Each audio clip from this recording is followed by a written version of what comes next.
एक बार की बात है, एक बड़ा सा पानी की नाव शिप जिसमें कि लोग सफर कर रहे होते हैं वो पानी में डूब जाती है। सारे लोग भी पानी में डूब जाते हैं, लेकिन उनमें से एक किसी तरह से बच जाता है। वो अपनी जान बचाते बचाते किसी तरह एक खाली टापू पर पहुंच जाता है।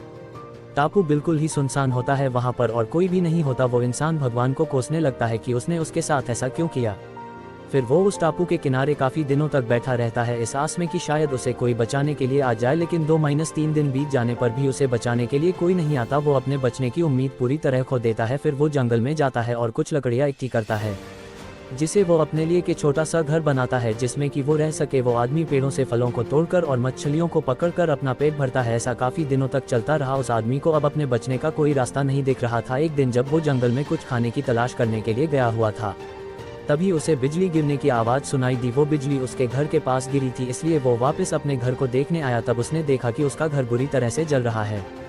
वो बिजली उसके घर के ऊपर गिरी थी, जिसके कारण उसके घर को आग लग गई। वो आदमी भगवान को कोसने लगता है कि उसने एक छोटा सा घर बनाया था, वो भी जल गया। अब वो क्या करेगा। वो अपनी किस्मत को दिन भर कोसता रहा। फिर उस टापू के किनारे के पास ही सो गया। अचानक उसे एक नाव शिप की आवाज़ सुनाई दी, जिससे उसकी अनकहें खुल गई। तो उसने उठकर देखा कि एक नाव उसके पास ही आ रही थी। वो जोर जोर से उस नाव को मदद के लिए पुकारने लगा। उस नाव पर सवार लोगों ने उसकी आवाज़ सुन ली और उसे बचा लिया। उस आदमी ने उन लोगों से पूछा कि आपको कैसे पता लगा कि मैं यहाँ पर हूँ। तब उनमें से एक आदमी में जवाब दिया कि हमने आपका धुएं का इशारा देखा था, जिसे देखकर हम आपको बचाने के लिए आ गए। तब वो आदमी सोच में पड़ गया कि उसने तो उन्हें कोई इशारा नहीं दिया था। फिर थोड़ी देर बाद सोचने के बाद उसे याद आया कि उसका घर आग में जल गया था।